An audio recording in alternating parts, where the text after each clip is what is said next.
¿Qué tal, amigos televidentes? Nos encontramos aquí un día más en su programa de entrega de noticias diarias e información. Contamos el día de hoy con un nuevo personaje que es Carlos Intriago, docente de la Universidad Laica Eloy Alfaro, poeta y otras cosas más que más adelante vamos a conocer. Así es, tenemos a un queridísimo profesor, como lo es el licenciado Carlos Intriago, que nos viene a contar muchas anécdotas de lo que es aquí en la facultad. Cuéntenos usted cómo se desempeña aquí en la facultad, en su querida facu. Gracias, Dayana, y también gracias a Carlita por esta invitación a este programa. Quiero decirles que yo me encuentro a mis 59 años de vida muy bien en esta Facultad de Ciencias de la Comunicación, donde he compartido docencia, amistad, compañerismo, cátedra durante 22 años. Esta facultad, que inclusive acaba de cumplir 21 años, entonces esta unidad académica se ha constituido para mí como en mi segunda casa, donde a lo largo del tiempo de más de 2 décadas he compartido experiencias, conocimientos, en fin, diálogos permanentes con ustedes como estudiantes y con las autoridades, decanos, directores de carrera, en fin, personal administrativo. Esto hace al docente que viva y que cada día que vive sienta más en la epidermis de la piel de su alma y de su conciencia a esta facultad. Antes de profundizar un poquito más en su trayectoria y en su carrera aquí en la universidad, cuéntenos primero quién es Carlos Intriago. Bueno, Carlos Intriago Macías es un ciudadano universal. Durante más de 40 años me he dedicado a la comunicación. Yo me vinculé desde muy adolescente a esta actividad allá por el año 1971 del siglo anterior al que estamos viviendo, con don Pedro Zambrano Izaguirre, que era dueño principal del diario Manabita. Pasaron varios años allí, luego me vine acá a Manta a vincularme a diario El Sol de Manta, donde estuve más o menos unos 8 años.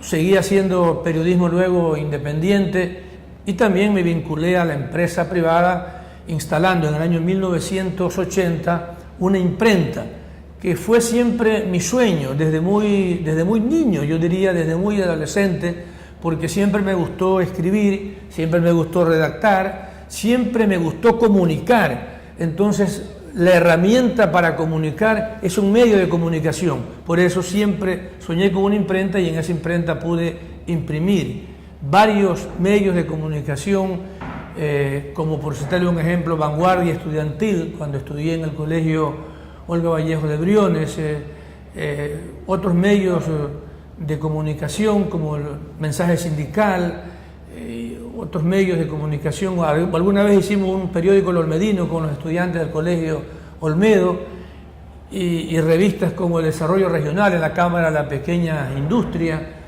Siempre hemos estado publicando. Por el año 1981 publicamos el primer libro, un opúsculo que se tituló El Movimiento Artesanal en Manabí, de unas 58 páginas, donde hicimos un trabajo de investigación de cuál es la realidad del artesano manabita, qué es lo que produce, qué es lo que hace en sus manos, su creatividad y además de eso la organización del artesano manabita. Luego hemos hecho otros tipos de trabajos impresos, donde lo que quiero decir es que los imprimí en la imprenta que fundé, la imprenta Criloma, en el año 1980. Es decir, siempre hemos estado en esta actividad comunicacional. Sé que tiene una hermosa familia. Cuéntenos cómo Carlos Intriago se divide el rol familiar y su rol de trabajo. Bueno, es una pregunta muy interesante porque yo me casé muy joven, a la edad de 23 años. en ese tiempo trabajaba en Diario El Sol de Manta, y eso hizo que vinieran los hijos, y los hijos también como que se sintieran contagiados por esta actividad de lo que es el periodismo, de lo que es la comunicación social. Entonces 6 hijos, de los 6, 4 son comunicadores sociales, un arquitecto y un médico. Es decir, que hay mayoría de comunicadores. De los 4 comunicadores sociales, 3 son graduados en esta gloriosa facultad, que es la Facultad de Ciencias de la Comunicación, y uno que se graduó en la Facultad de Comunicación Social de la Universidad Central del Ecuador. Es decir, somos una familia de comunicadores. Dicen que todos los periodistas tenemos algo de poetas, y obviamente en su caso no es la excepción. Nosotros sabemos que usted es un poeta, tiene un hijo poeta, y cómo usted logra vincular el periodismo con la poesía. Bueno, no se olvide que el periodismo arrancó siendo contado por los juglares, por los que andaban de pueblo en pueblo cantando versos, cantando poesías, cantando coplas. Entonces hablamos inclusive de ese periodismo literario. Luego el periodismo fue avanzando y fue incursionando en algunos géneros dentro del periodismo. Entonces, eso de estar vinculado a la producción del pensamiento, a la producción de las letras, a la inspiración, hace que todo periodista tenga algo de poeta, y podemos contar cientos de casos a través de la historia. Entonces, eso ha hecho que también yo esté vinculado a la poesía, también he sido actor, he estado filmando películas como El Ángel de los Sicarios, como Volver a Nacer, como Alfaro Manavita, en fin. Entonces hemos estado vinculados al arte, a la creatividad, a eso que produce el ser humano para mejorar las condiciones sociales de una sociedad. Cuando nosotros lo vemos desde el punto de vista ético, desde el punto de vista que toda esa solvencia, que todo eso que produce el ser humano sea para beneficio de la comunidad. Entonces, por eso tenemos producciones poéticas que están publicadas en el periódico El Autonomista, donde precisamente tenemos una página que se llama Ventana Poética, que es una pena que los medios de comunicación que existen en la provincia de Manabí, los que ya los conocemos, hayan eliminado estos espacios literarios, estas ventanas de la inspiración, de la creación, del alma, de esto que el ser humano va creando para cultivar mejor a una sociedad. Entonces, eso ha hecho que yo pueda amalgamar toda esta situación entre el periodismo escrito, el periodismo televisivo, el periodismo radial, ahora el periodismo virtual, y luego también la poesía. Así es, como sabemos también, como usted es poeta, cuéntenos un poco sobre sus libros que ha escrito, sobre lo que ha redactado.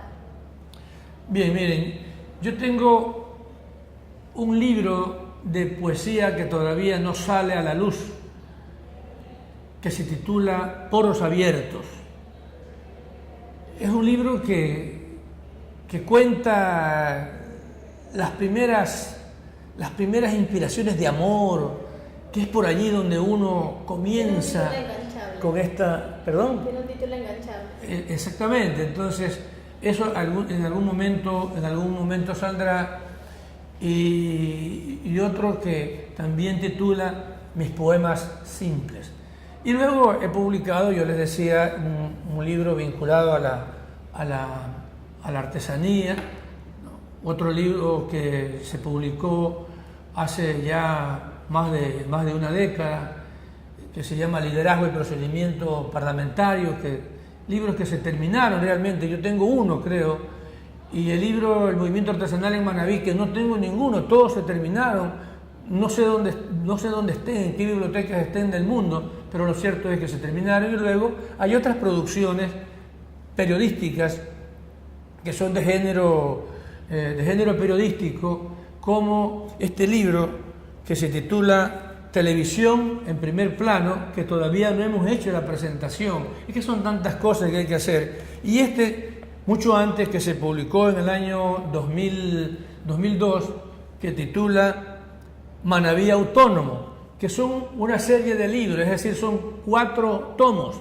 Apenas hemos publicado uno, estamos en deuda con los 3, tenemos todo el material acumulado, pero para esto ustedes quiero que sepan, y para los televidentes, que se necesita de dinero, de mucha inversión, y en ese camino estamos, a pesar que quien habla tiene una imprenta, pero hay que comprar material, la tinta, el papel, la cartulina, en fin, los químicos que se utilizan, porque ahora estamos ya imprimiendo en el sistema Offset.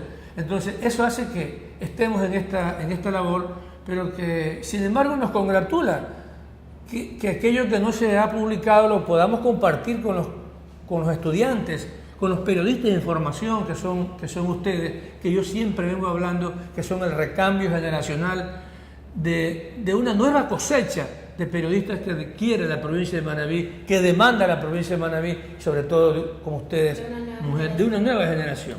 Claro. Una pregunta. Como miembro usted de la Universidad Laica, como docente de esta facultad, a lo mejor usted ha recibido algún tipo de ayuda económica para la publicación de alguno de sus libros, o cuéntenos cómo Carlos Intriago comenzó a publicar sus libros y bajo qué ayuda, o si fue por cuestiones propias suyas, por sus mismas gestiones.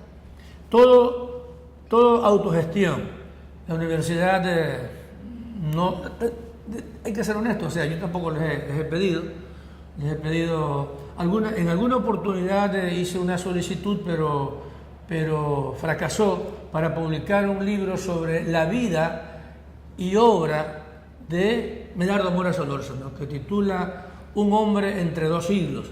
Entonces, sobre Medardo Mora, donde él habla sobre su lucha, cómo surgió la Universidad Laica de Alfaro de Manabí, su lucha política, luego su vinculación a esta propuesta de la autonomía manabita, porque él fue uno de los que llevó a efecto la consulta popular por la autonomía de Manabí, que fue precisamente un 17 de septiembre del año 2000, es decir, se van a cumplir 16 años de esta consulta popular que la lideró el doctor Medardo Mora y el doctor Humberto Guillén. Entonces, en aquella oportunidad, él fue el presidente del Comité Pro Autonomía. Entonces, es un hombre que ha escrito mucho sobre este tema, sobre la autonomía de Manabí, sobre la autonomía universitaria, sobre el valor que tiene la educación, sobre los principios que descansan en la autonomía. Entonces, eso ha hecho que estemos en esta dinámica de la publicación de libros, y como tenemos imprenta, entonces hacemos tal vez abaratar los costos y concretamos estos sueños que poco a poco se están haciendo realidad. Cuéntenos, para Carlos Intriago, ¿se le ha hecho difícil ser escritor, ser poeta, ser periodista más que todo, o lo lleva en su sangre?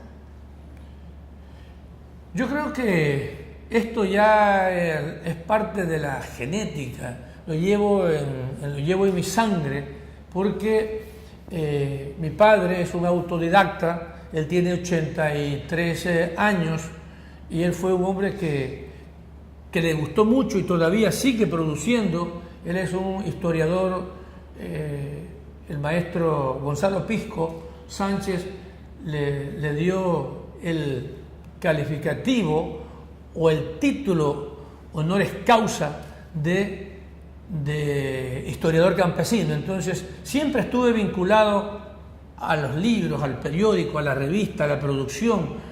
Entonces eso me fue vinculando y hasta la actualidad que sigo produciendo.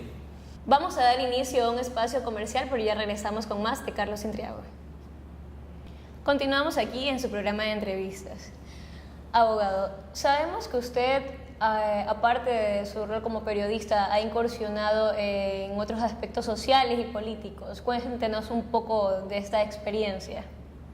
Sí, yo creo que el periodismo, por estar precisamente en contacto con los problemas sociales, políticos, económicos los problemas cotidianos de la calle, saborear lo que es la miseria, lo que es la pobreza, irse al otro extremo de lo que es la opulencia, las inequidades que existen en este mundo, hace que también el periodista se vincule a otras actividades de la vida humana, social.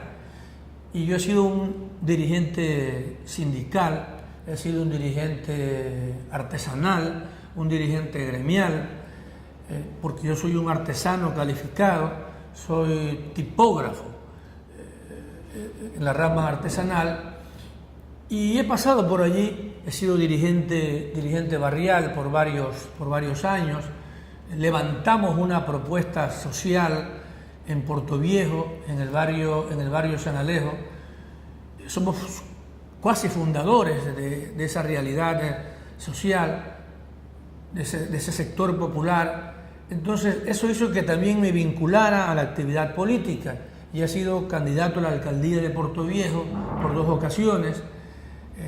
Primero por el Partido Socialista y luego por el Partido Red Pueblo Democrático. Y esta lucha social que estamos siempre llevándola, enarbolándola como la protesta por todo lo defectuoso que ocurre en la sociedad, ha hecho que estemos siendo unos actores políticos permanentes. He sido candidato a la Asamblea Nacional Constituyente. Esto a uno lo humaniza más como periodista, como político, como ser humano, como profesional en el campo del derecho, porque soy abogado, soy periodista con título, y además de eso logré una maestría en gerencia educativa, y actualmente este afán, esta búsqueda, esta lucha también me está llevando dentro de pocos meses a lograr mi doctorado en ciencias pedagógicas. He cumplido con todo el proceso y solamente voy por la defensa de mi tesis doctoral. Entonces, en todas estas actividades, en el centro está gravitando siempre la lucha por las causas justas de este pueblo. Porque, como decía Carlos Marx, siempre las sociedades están sometidas a esta lucha de contrarios, a esta lucha de clases. Entonces, nosotros que venimos de peldaño en peldaño, que somos originarios del campo, venimos desde el trabajo campesino, desde la huerta, desde trabajar al machete con el garabato, con el asadón, en fin.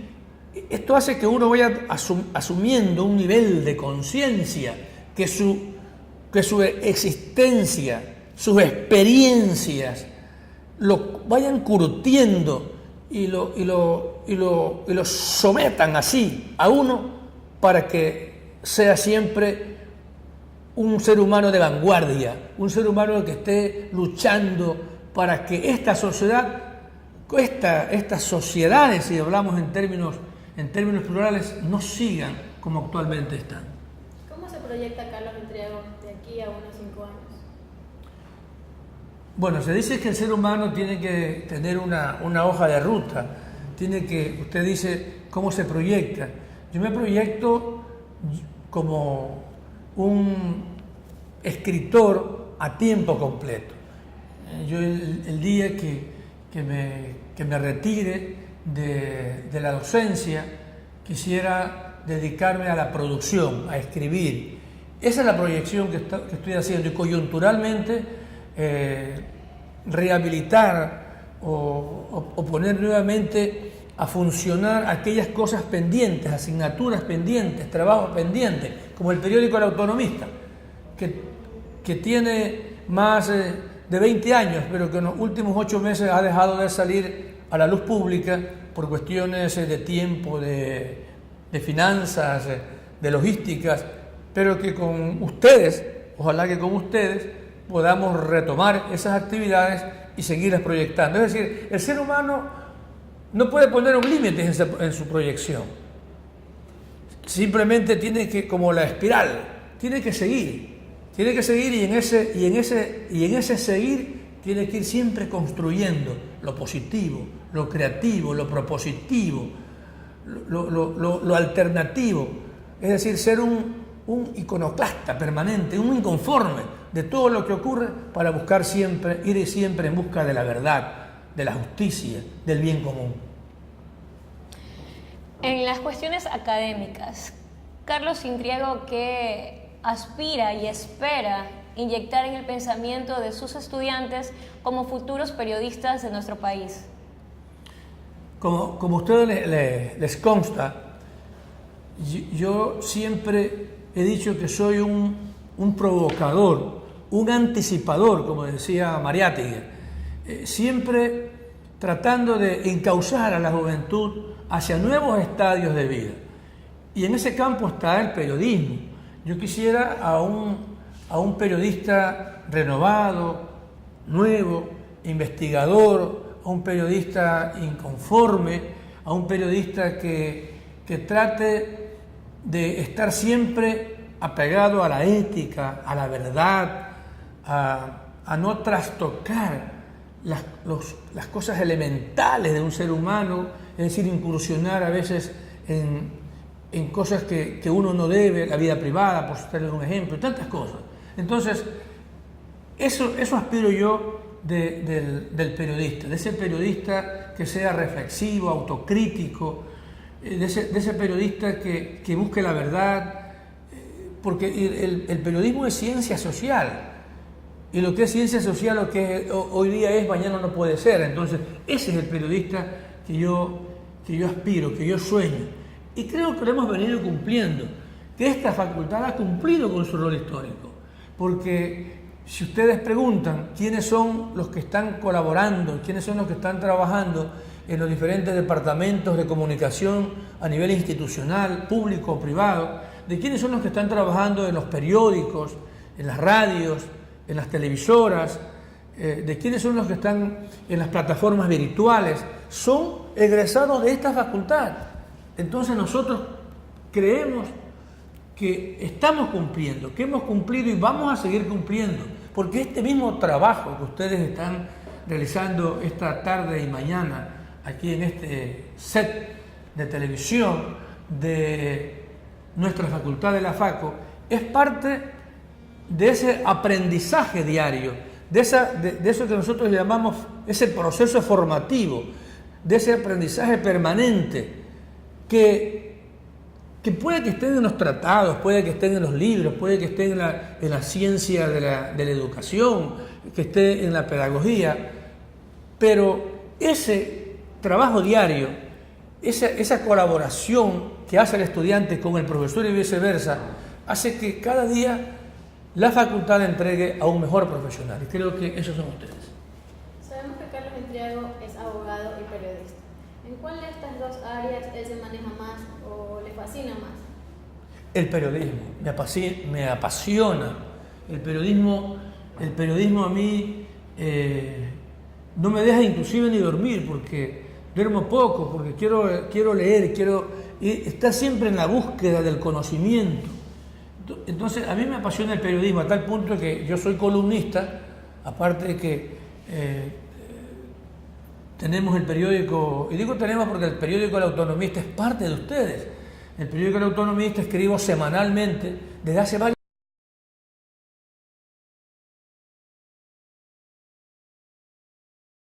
años. Hay mucha gente que se pregunta cómo hace para producir. Es fácil: leer, estudiar, investigar, comprar los periódicos todos los días. Yo no concibo a un estudiante de periodismo, a un estudiante de comunicación, que por lo menos no vaya a un puesto de revistas y compre una revista al mes, una revista cada 15 días, como La Vistazo, como el diario El Universo, el diario El Mercurio, el diario Manavita, el diario El Comercio. Es decir, porque no todo es virtual, también es lo físico. Es decir, la comunicación que se realiza de persona a persona, el leer un texto, el leer un libro. Entonces, eso hace que el periodista sea cada día más periodista y ese periodista sea un periodista eminentemente humanista. ¿Cree usted que en la nueva era que estamos viviendo, en el nuevo mundo virtual, en la época digital que estamos ahora, tal vez se pueda clasificar dos tipos de periodistas, como los jóvenes que están ahora en la carrera actual, en estos tiempos, pueden ser un tipo de periodistas diferentes a los que habían años atrás? ¿O tal vez es como una fusión de ambos para lograr el mismo tipo de periodismo de la nueva era? Tú has dicho una palabra, Carlita, clara. Es una fusión, no puede divorciarse de lo uno de lo otro. Porque ¿quiénes fueron los que levantaron las grandes luchas sociales? Fue el periodismo militante. Si Eugenio Espejo no hubiese publicado el periódico Primicia de la Cultura de Quito, hubiésemos tal vez tardado más en que esto que hoy llamamos Ecuador se hubiese liberado de las coyundas humillantes de los españoles y no hubiésemos logrado ser una república en el año de 1830, porque ellos fueron los que fueron sembrando los primeros Plinton para levantar a esa lucha social, a esa protesta, a esa eclosión, para decirle a la corona española que nosotros queríamos ser libres.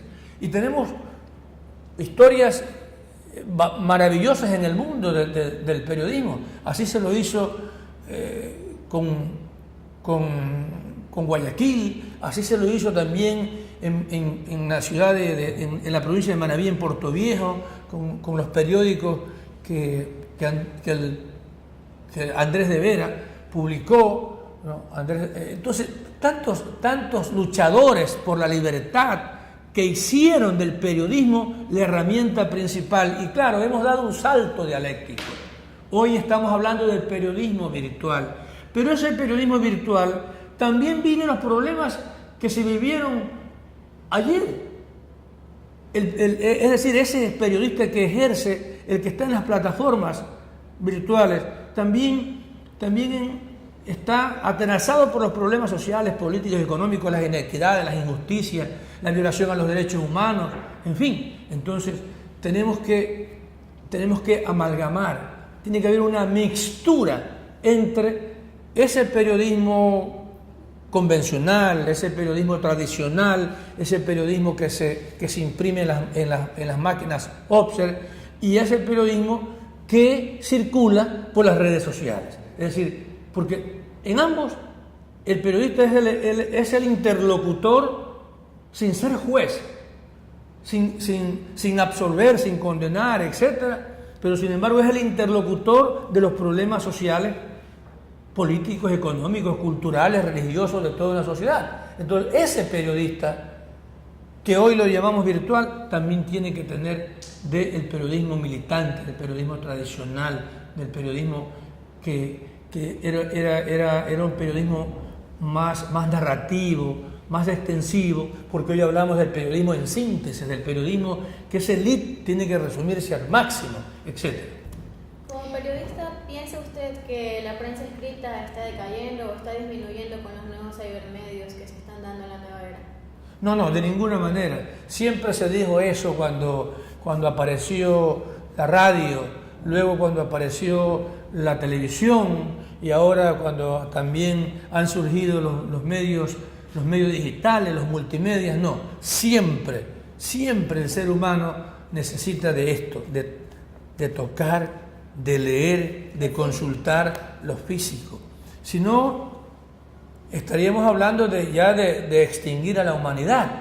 Entonces la humanidad no se puede, la humanidad tiene que ir avanzando, tiene que irse tecnificando, ¿no? Hoy por hoy hablamos de los WhatsApp, hablamos de los Messenger, hablamos del Facebook, hablamos, bueno, de tantas estas herramientas, pero que sin embargo eso tiene que más bien humanizarse y proyectarse para ser herramientas para que sean las voces de los que no tienen voz, de los que están allá abajo en el llano, allá en la manigua, en el campo, en la montaña, en la playa, en fin. Nosotros somos los que tenemos que recoger eso para lanzarlo al mundo. Ok, abogado, muchísimas gracias. Hemos llegado a la parte final de nuestro programa. Como siempre, le agradecemos muchísimo por compartir con nosotros su abanico muy extenso de pensamientos y siempre con un vocabulario muy enriquecedor. Muchas gracias, Carlita. Muchas gracias. A usted, muchas gracias.